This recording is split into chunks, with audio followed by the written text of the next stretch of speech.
আসসালামু আলাইকুম everyone, welcome back to my YouTube channel Tenshi's tales. আশা করি সবাই ভালো আছেন, সুস্থ আছেন।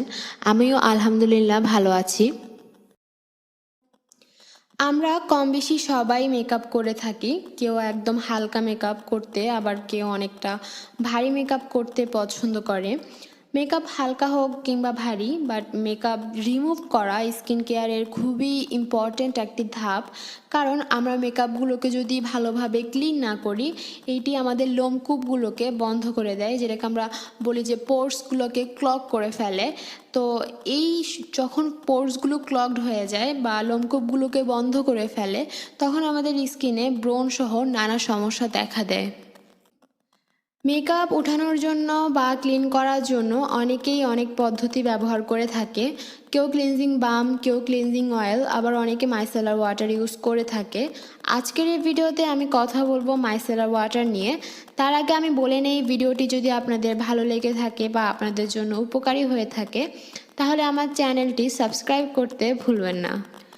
মাইসেলার ওয়াটার সাধারণত মেকআপ, আবার অনেক সময় আই মেকআপ রিমুভ করতে বা উঠাতে ব্যবহার করা হয়। আজকের ভিডিওতে আমি আপনাদের সাথে শেয়ার করব কিভাবে আপনারা ঘরে বসেই মাইসেলার ওয়াটার বানিয়ে নিতে পারেন। এই মাইসেলার ওয়াটারটি ঘরে খুব ইজিলি বানিয়ে নিতে পারবেন। ঘরোয়াভাবে বানানো হলেও এটি আমাদের সকল মেকআপ উঠিয়ে লোমকূপ সহ ত্বককে ভেতর থেকে ক্লিন করতে সাহায্য করে।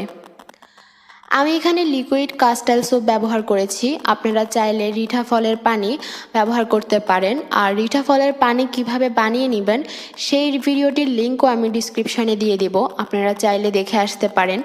তাছাড়া আপনারা চাইলে দারাজ থেকে লিকুইড সোপ পারচেস করে এই মাইসেলার ওয়াটারটি বানিয়ে নিতে পারেন। তাহলে আর বেশি কথা না বাড়িয়ে ভিডিও শুরু করা যাক। ভিডিওটি ভালো লাগলে অবশ্যই লাইক, কমেন্ট, শেয়ার করবেন। আর আমার ইউটিউব চ্যানেলটি সাবস্ক্রাইব করতে ভুলবেন না। তাছাড়া কমেন্টে আমাকে জানাবেন নেক্সট আপনারা কী ধরনের ভিডিও দেখতে চান।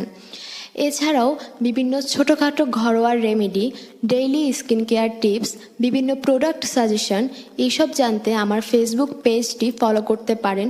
তাছাড়া আমার ইনস্টাগ্রাম অ্যাকাউন্টটিও ফলো করতে পারেন। দুটির লিঙ্ক আমি ডিসক্রিপশানে দিয়ে দেব।